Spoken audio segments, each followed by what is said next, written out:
Assalamualaikum warahmatullahi wabarakatuh. Bismillahirrahmanirrahim. Alhamdulillahirabbil alamin. Wassalatu wassalamu ala nabiyyina Muhammadin wa ala alihi wa sahbihi ajma'in. Allahumma 'allimna ma yanfa'una wanfa'na bima 'allamtana. Allahumma faqqihna fid din wa 'allimna at-ta'wil wa zidna 'ilman ya rabbal alamin. Rabbi syrah li sadri wa yassir li amri wahlul 'uqdatam min lisani yafqahu qawli. Subhanaka la ilma lana illa ma 'allamtana innaka antal alimul hakim. Wa la haula wa la quwwata illa billah.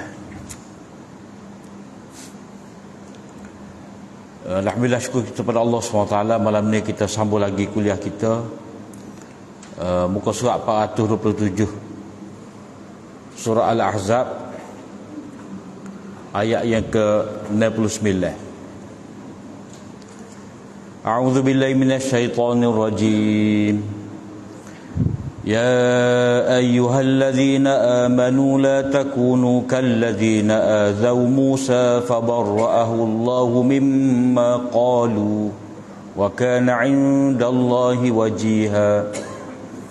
يا أيها الذين آمنوا اتقوا الله وقولوا قولا سديدا يصلح لكم أعمالكم ويغفر لكم ذنوبكم ومن يطع الله ورسوله فقد فاز فوزا عظيما.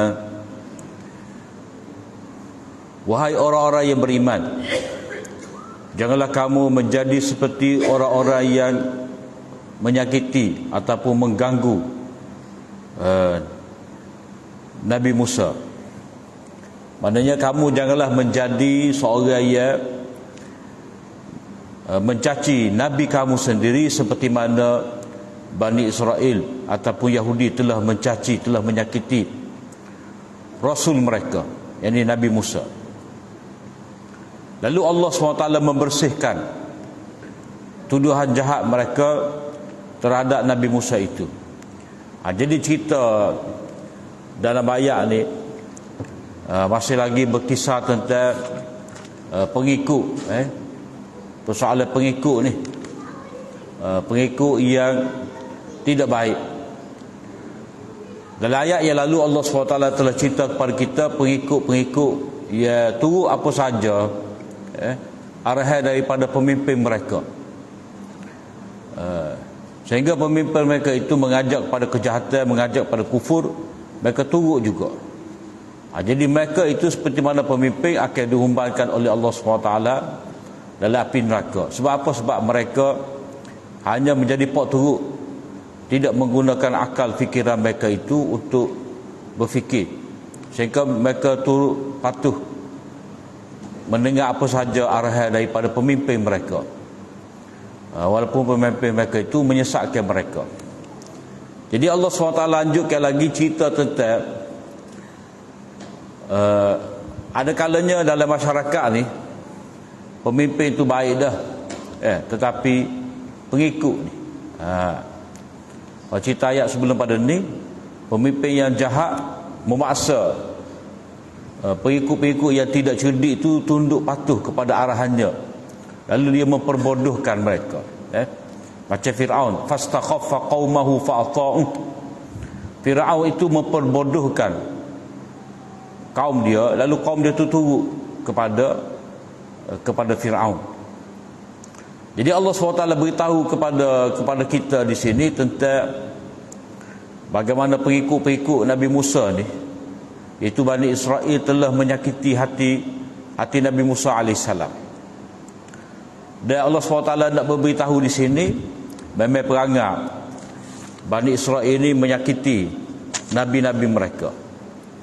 Dan kita baca dalam beberapa surah sebelum pada ini, Allah Ta'ala cerita bahawa Bani Israel dia telah membunuh nabi mereka sendiri, dalam surah Ali Imran. Jadi bentuk gangguan terhadap nabi ini adalah seolah-olah benda yang biasa kepada Bani Israel. Jadi Allah SWT memperingatkan kepada orang beriman supaya penyakit mereka ni jangan melarat di kalangan kamu. Sebab apa? Sebab kamu dikehendaki untuk membina masyarakat, membina negara, Jadi kalau ada pemimpin, kalau ada rakyat ni mengganggu tugas pemimpin, sebab Nabi Musa duduk dalam masyarakat dia tu untuk baik pulih orang-orang Yahudi. Sebab Bani Israel ni lama di bawah perhambaan Firaun, hilang jati diri. Allah Ta'ala menyelamatkan Bani Israel itu dengan Allah SWT hantar Nabi Musa AS.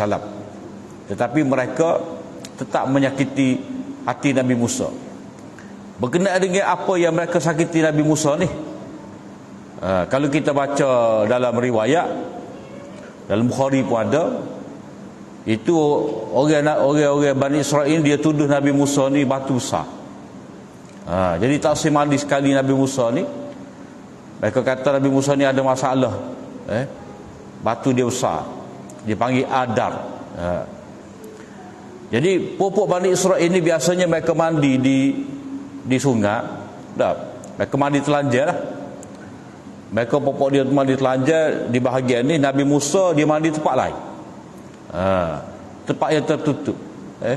Dan Nabi Musa ni mandi berjauh dengan mereka, sebab Nabi Musa dia seorang pemalu. Jadi dia jaga. Jadi kita kena faham, ini syariat umat dahulu, itu mereka boleh mandi bertelanjang sama-sama dia tu. Jadi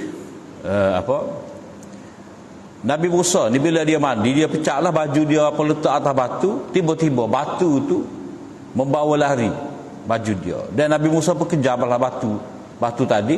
Jadi terlihat kepada Bani Israel bahawa Musa ni tak ada apa satu, tidak seperti mana yang kita tahmahkan.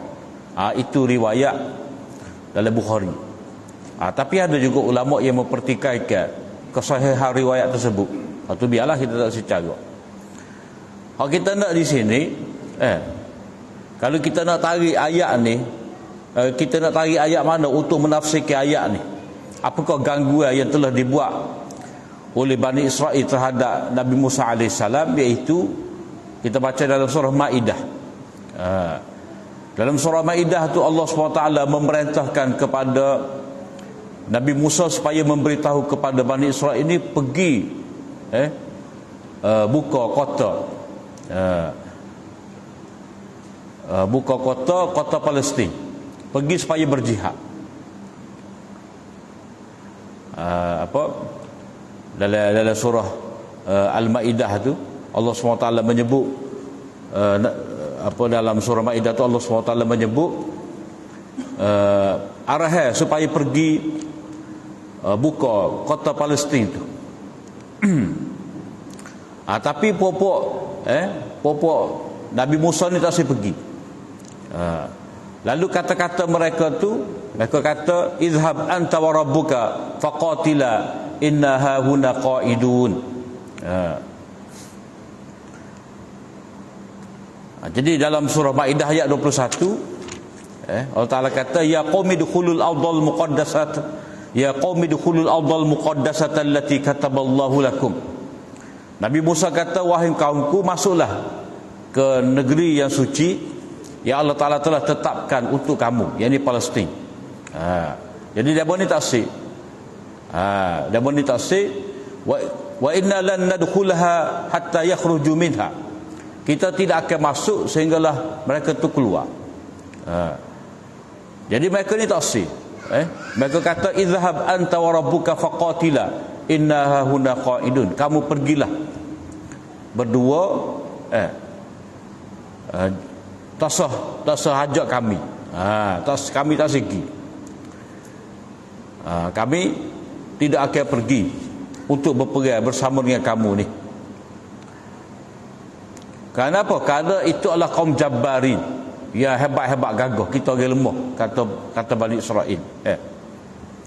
Jadi kata-kata itu menyakiti hati Nabi Musa. Dalam surah Saf Allah Ta'ala sebut juga, dalam surah Saf, lima tu'zunani wa qad ta'lamuna anni Rasulullah. Mengapa kamu menyakiti aku ni sedangkan kamu tahu aku ni Rasul Allah? Mana kalau aku arahkan kepada kamu satu perintah, maka itu benar-benar perintah daripada Allah Ta'ala. Mengapa kamu tidak mahu taat? Jadi arahan daripada Allah SWT supaya Bani Israel ini pergi untuk dapat menakluk Palestin. Tapi mereka tak si. Dan mereka buat tuduhan kepada Nabi Musa. Mereka mengatakan bahawa Nabi Musa ni nak memperalatkan kita, supaya kita ni mati, supaya kita ni mati, dan dialah yang menguasai negeri ni. Jadi lebih baik kita duduk lagu ni. Itu kalau kita tafsir ayat ni dengan ayat yang lain berdasarkan kepada surah Shad ayat yang keempat ataupun ayat yang kelima, dan surah Al-Maidah ayat 21, ayat 21 sampailah kepada ayat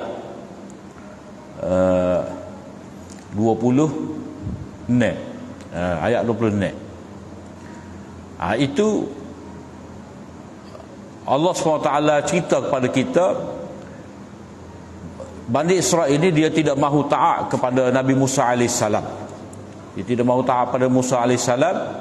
Ia mengarahkan supaya mereka berjihad, dan mereka tuduh Nabi Musa memperalatkan mereka, mempergunakan mereka. Sedangkan mereka kata ini adalah untuk kepentingan Musa, bukan untuk kepentingan kita, kata mereka.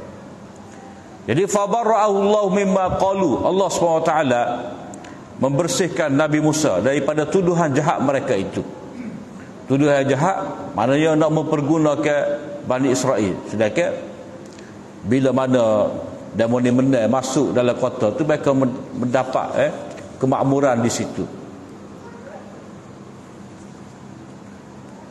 Wa kana indallahi wajiha. Sesungguhnya Nabi Musa itu di sisi Allah Ta'ala adalah orang yang terkemuka, mana orang yang ada kedudukan, mana tidak wajar Bani Israel itu mengganggu Nabi Musa AS, menyakiti hati Musa AS, kerana Nabi Musa AS itu mempunyai kedudukan yang tinggi di sisi Allah SWT.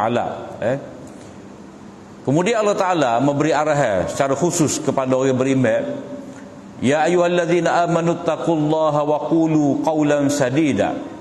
Wahai orang-orang yang beriman, bertakwalah kamu semua kepada Allah Ta'ala, dan ucapkanlah ucapan yang sadid, ucapan yang tepat. Ucapan yang tepat maknanya kamu hendaklah taat kepada arahan yang dikeluarkan oleh Nabi kamu kepada kamu. Jadi takwa kepada Allah SWT maknanya seruan supaya taat kepada Allah SWT, dan ucaplah ucapan yang tepat. Mana takwa tu mesti dah menjaga perintah-perintah Allah SWT, menjauhi larangan dia. Ucapkanlah kata-kata yang tepat ni. Mana kata-kata tu mestilah dibuktikan dengan amalan. Bukan kecak saja. Bukan kata kita ni semangat nak pergi, nak mati syahid, bila tiba waktu dia dah senyap belaka, tak seorang pun keluar pergi berjihad. Dan Allah Ta'ala sebut dalam surah Shah, lima taquluna ma la taf'alun kabura maqtan indallah an taqulu ma la taf'alun. Ya ayyuhallazina amanu lima taquluna ma la taf'alun. Mengapa kamu memperkatakan sesuatu yang kamu tidak buat? Mana kamu bercakap kalaulah kita difardukan jihad, kita nak pergi pergi. Sedangkan bila difardukan jihad, kamu senyap, kamu tak sahut seruan jihad yang diseru untuk kamu pergi. Jadi itu cakap tak serupa perbuatan tidak membuktikan percakapan. Jadi ucaplah ucapan yang tepat, maknanya ucapan itu diikuti dengan tindakan yang betul. Tindakan yang betul macam mana? Tindakan yang menggambarkan kamu bertakwa, kamu beriman kepada Allah SWT. Wa qulu qawlan sadida.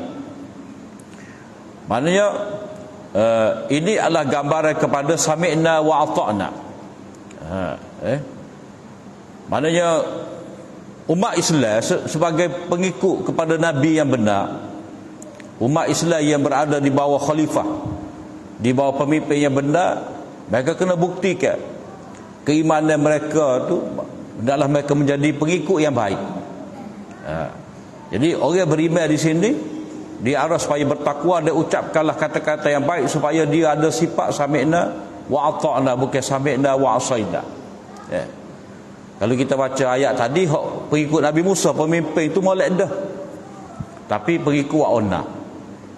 Ayat sebelum daripada tu, pemimpin yang jahat memperalatkan pengikut yang bodoh.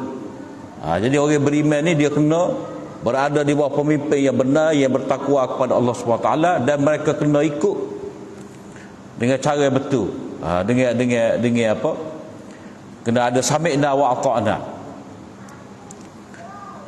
Itu barulah kena dengan sifat mereka sebagai orang-orang yang beriman kepada Allah SWT. Yuslih lakum a'malakum wa yaghfir lakum dhunubakum.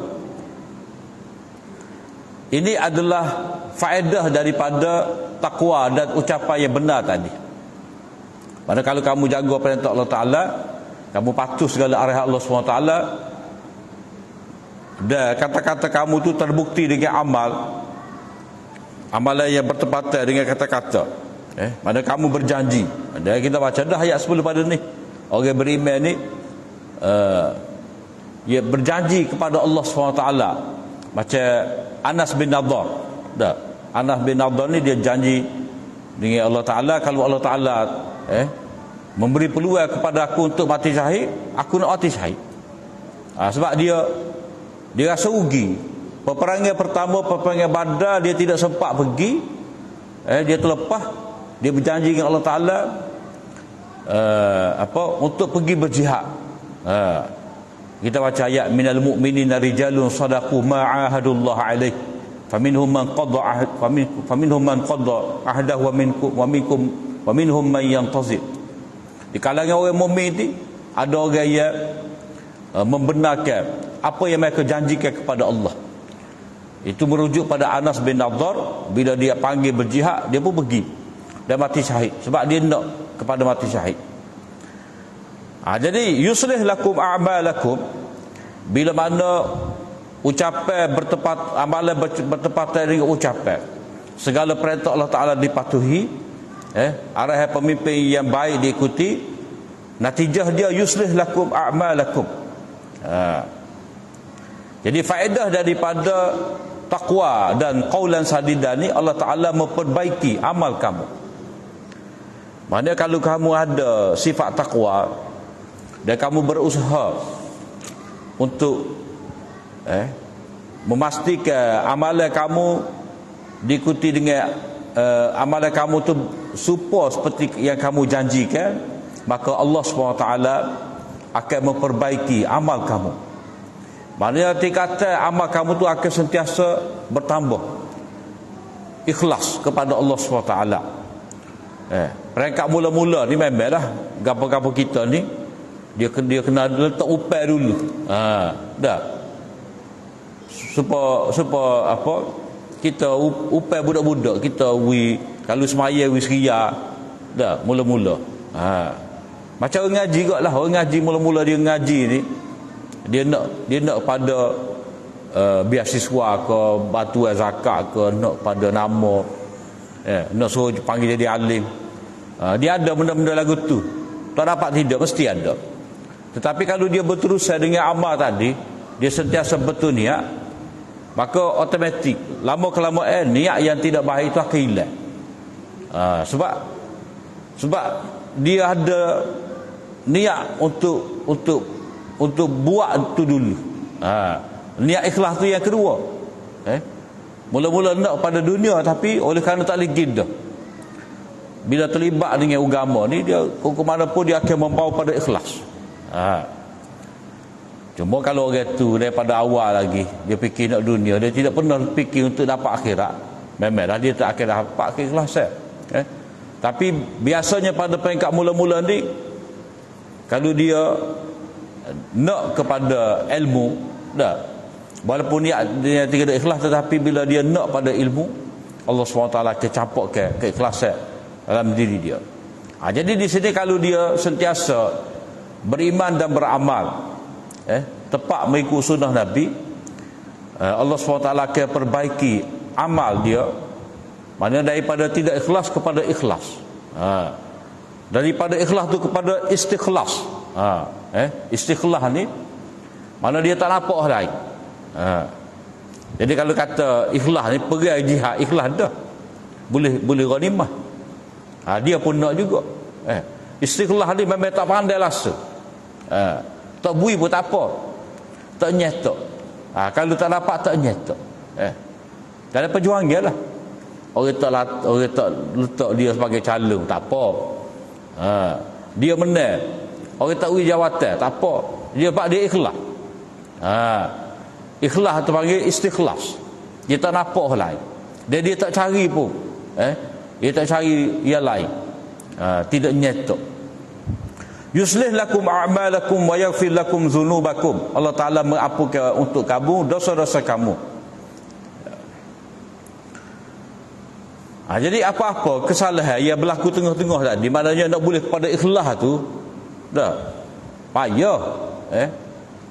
Jadi mula-mula tu dia memang capu. Kalau kata mari sejid ni, mari dengan nak jaga takut kata kita ni gini kita mari bila mari tu dah. Kerana nak jaga takut kata kita malas, takut kata kita ni duduk nyanggir rumah. Jadi kita pun mari. Dah mari juga. Lebih. Lama-lama keikhlasan tu mari. Jadi hak amal sebelum pada ni tu ada capu ikhlas tak ikhlas tu Allah Taala ampunkan, maafkan. Diterima amal tersebut. Walaupun sebelum pada ni capu ikhlas tidak ikhlas. Sebab orang panggil proses. Lagu tu manusia ni. Manusia ni makhluk yang melalui proses-proses, peringkat-peringkat. Sebab syaitan dia akan guna lalu benda ni. Dia kata, mu mari masjid tak ikhlas, baik tak usah mari. Dah. Jadi tak ikhlas kamu mari masjid tu, baik tak usah mari kamu semai rumah. Boleh ikhlas lagi, tak ada siapa tahu. Dah. Jadi dia pun waktu usah duduk rumah. Tak payah mari. Jadi untuk elok daripada riak tadi, dia tak amal. Dia tahu agak berapa. Sebab syaitan kata pada dia, Allah Ta'ala terima amal ni kalau benar-benar ikhlas. Jadi sekarang ni kamu mari masjid dengan niat tak ikhlas, Tuhan tak terima. Baik tak semari. Hak tu syaitan nak. Sedangkan Allah Ta'ala boleh ampun tu. Mula tu mari ki ada jamu, ki ada jumpa ugu, ki takut orang kata dah.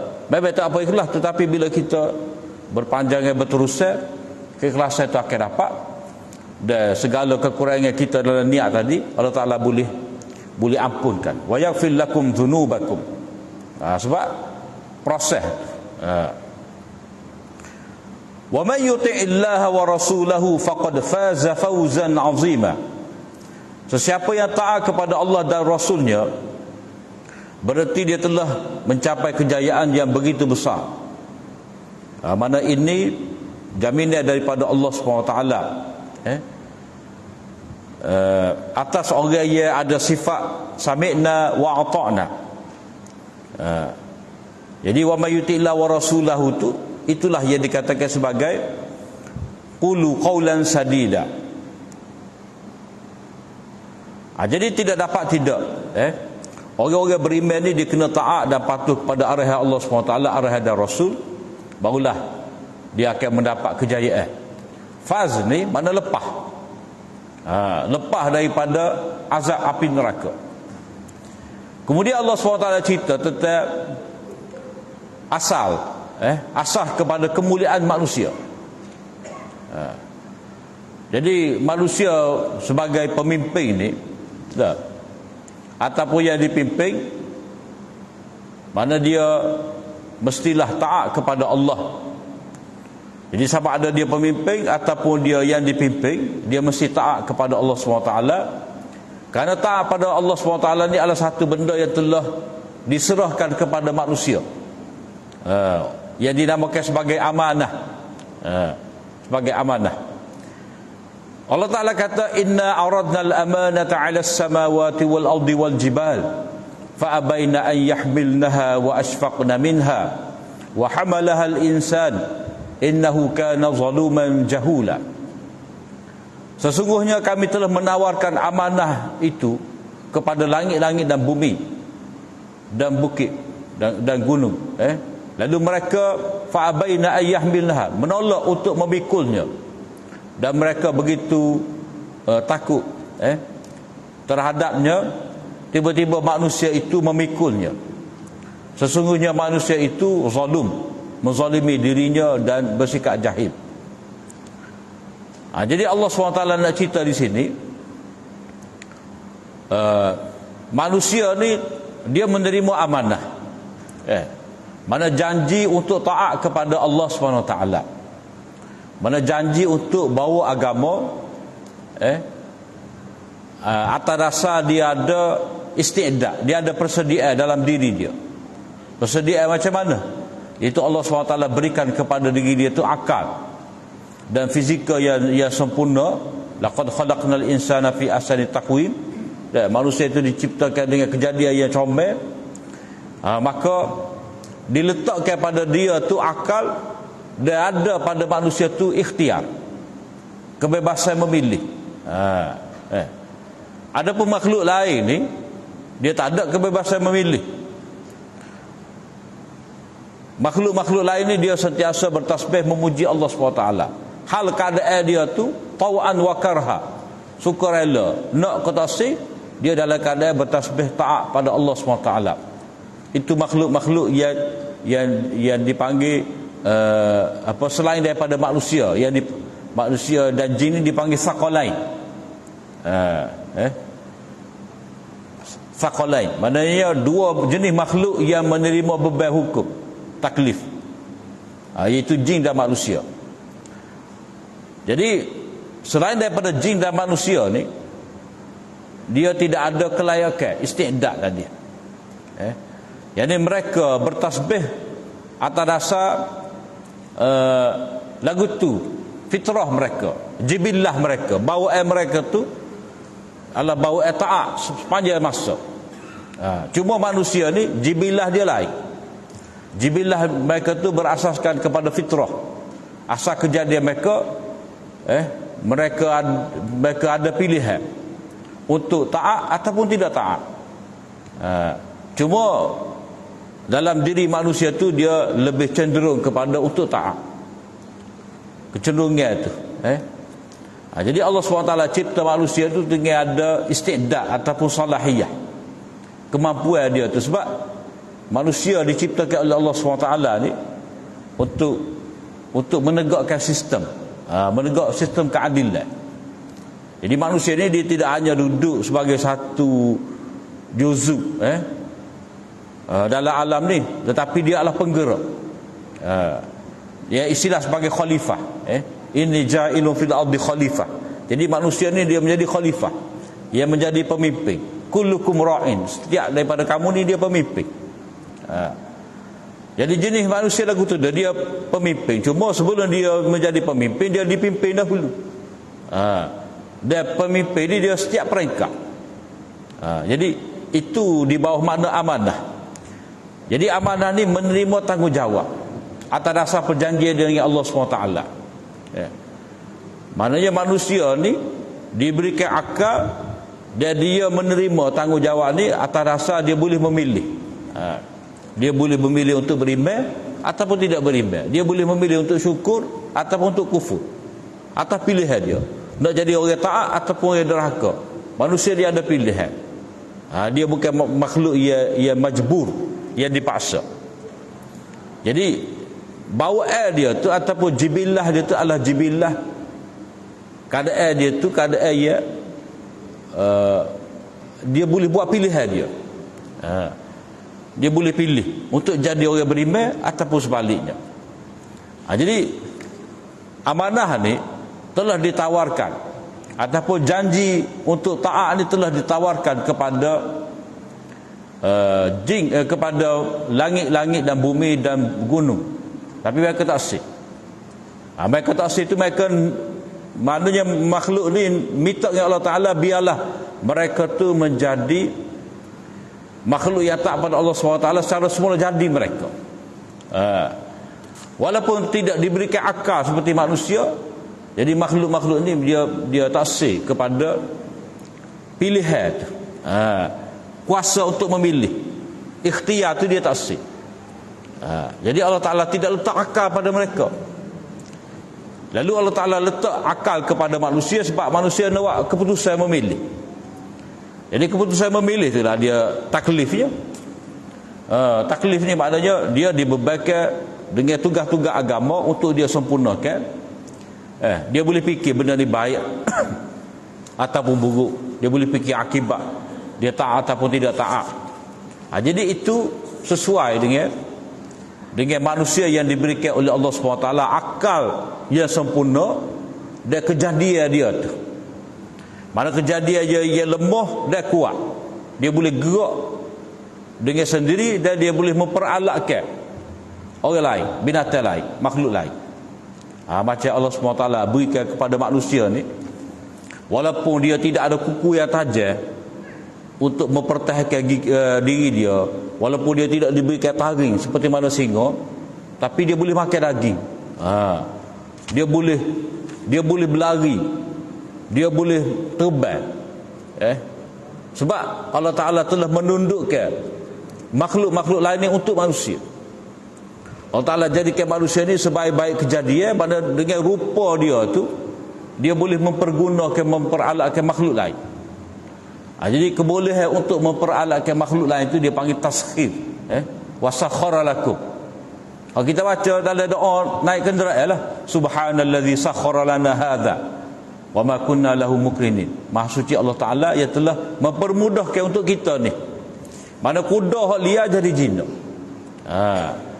Lepas tu kalau kata kapal, bismillahirrahmanirrahim wa mursaha, dengan nama Allah yang memperjalankan kapal ni, menjadikan kapal ni berlayar dan kapal ni berlabuh. Allah yang telah menundukkan untuk manusia ni, wasakhara lakumul fulk. Allah Ta'ala telah menundukkan kapal untuk kamu. Mana walaupun manusia dia tidak jadi seperti ikan, dia boleh menyelam, tapi dia boleh berada di atas laut. Dia boleh berlayar. Walaupun manusia ni dia tidak ada sayap, tetapi dengan akal dia tu dia boleh membina kapal, membina jet, roket untuk dia terbang, jadi lebih hebat lagi daripada burung. Itu Allah SWT berikan kepada manusia istiqdat tadi, untuk dia jadi khalifah, untuk dia memakmurkan alam ni. Allah Ta'ala mengarahkan manusia ni supaya dia terima taklif, ada kena melaksanakan perintah Allah SWT, kena taat patuh kepada arahan Allah SWT. Jadi di situ terletak kemuliaan manusia itu, kerana dia memikul amanah, tanggungjawab untuk membawa agama kepada generasi lepas daripada mereka. Sebab perkataan khalifah itu mana pengganti, sesudah daripada satu generasi. Jadi nak jadi pengganti ni dia kena gerakkan orang-orang bawah dia. Mana pemimpin kepada satu generasi kepada generasi yang lain. Satu generasi yang pernah menjadi pengikut, satu masa nanti generasi ni akan menjadi pemimpin. Dan pemimpin tu dia tak boleh selama menjadi pemimpin, dia akan mati juga. Dia hilang kemampuan untuk memimpin. Jadi dia kena serahkan kepimpinan dia tu kepada orang yang berikut. Jadi langit dan bumi dan juga gunung gana ni tolak untuk menerima amanah ni. Sebab apa? Sebab mereka tak layak. Mereka mengakui ketidaklayakan mereka. Cuma hal ni ada ulama mengatakan bahawa ini bahasa lisanul hal, keadaan tu. Mana keadaan tu maknanya fizikal mereka tu memberitahu mereka ni tak mampu, mereka tak tolak. Sebab kalau kata gunung, dia duduk situ je, dia duduk tempat dia, tak bergerak gimana. Kalau bumi sebutir gitu. Jadi keadaan dia tu tak ada istiqdat untuk menerima amanah. Sebab itulah digambarkan mereka menolak. Jadi maksud mereka menolak ni, keadaan mereka tu tidak ada istiqdat, tidak ada persediaan untuk bawa amanah ni. Dia panggil lisanul hal, keadaan dia. Keadaan dia tu. Dia macam orang apa, contoh dia ni, keadaan dia tu. Walaupun dia tak kecek, tapi orang faham keadaan dia tu.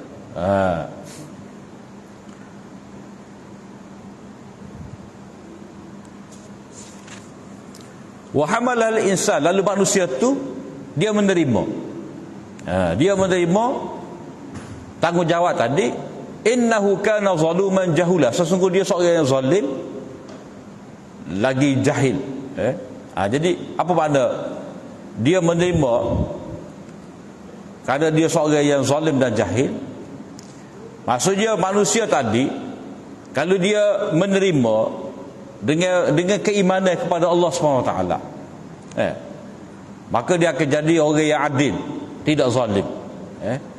Dia akan jadi orang yang berpengetahuan. Maknanya syarat untuk menjadi mukallaf ni mulia di sisi Allah Ta'ala dengan pegang tanggungjawab ni, ada amanah.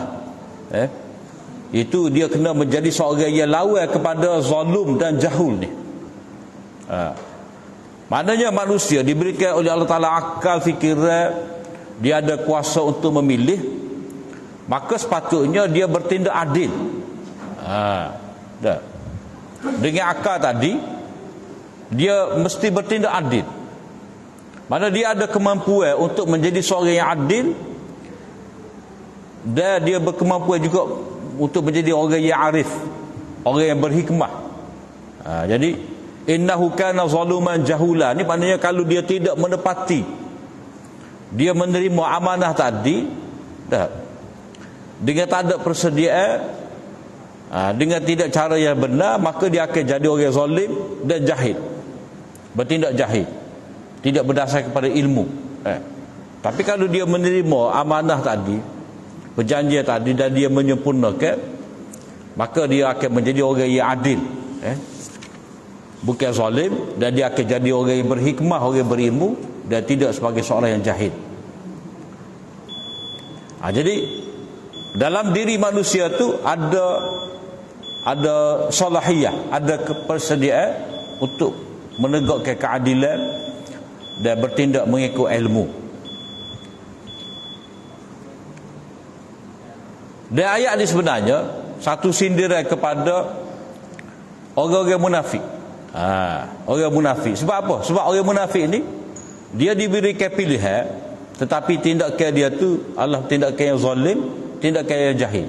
Sebab kalau kita baca daripada awal surah lagi, diperingat kepada kita orang-orang munafik ni gapo perangai dia. Yang mana mereka tu ada sifat zalim, jahil.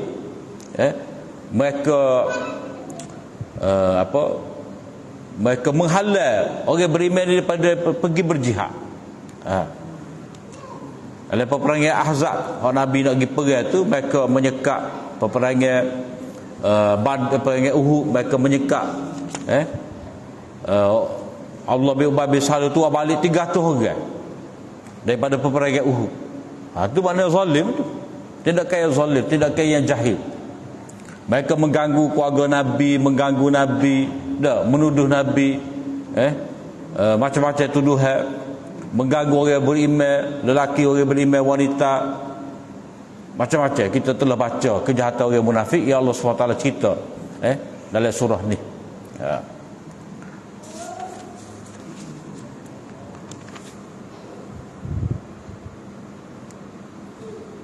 Liyu'adzib Allahul munafiqina wal munafiqat. Untuk Allah SWT mengazab, menyeksa orang munafik lelaki dan orang munafik perempuan. Maknanya bila mana mereka tidak amanah terhadap diri mereka dan kepada Nabi, maknanya orang munafik yang ada dalam negara tadi, ataupun manusia yang berada dalam negara tadi tidak taat sami'na wa ata'na kepada Allah dan Rasul ataupun pemimpin mukmin, lalu dia buat kezaliman, dia buat kejahatan, bertindak dengan tindakan yang jahil, maka Allah SWT nak azabkan mereka itu. Sebab apa? Sebab melakukan perbuatan zalim dan bertindak jahil ni dia tidak sesuai dengan orang beriman. Ini hanya ada pada orang munafik dan orang musyrik. Jadi Allah Ta'ala kata liyu'adziballahul munafiqin wal munafiqat, untuk Allah Ta'ala menyeksa orang munafik lelaki dan perempuan. Bapa sebut perempuan secara khusus ni juga, sebab sama naik. Dia sama naik. Wal musyrikin wal musyrikat, orang musyrik lelaki maupun musyrik perempuan. Wa yatuballahu 'alal mu'minin, dan Allah Ta'ala nak merahmati orang-orang mukmin dengan dimaafkan kesalahan mereka. Sebab orang mukmin ni walaupun mereka tidak mampu melaksanakan amanah tadi, ada juga sedikit sebanyak kezaliman, ketidakadilan, kejahilan, Allah Ta'ala boleh memaafkan asalkan mereka tu ikhlas kepada Allah SWT. Allah Ta'ala boleh menerima taubat orang beriman. Wa kana Allahu ghafurur rahima. Kenapa? Kerana Allah SWT Maha Pengampun lagi Maha Menyayangi. Kerana Allah SWT menerima taubat hamba-hamba dia. Jadi dalam surah yang kita baca ni kita boleh nampak Allah SWT cerita kepada kita tentang tugas manusia. Tugas manusia tu penting. Mereka tu berada di atas dunia sebagai membawa amanah. Dia orang yang paling besar membawa amanah ni Nabi lah.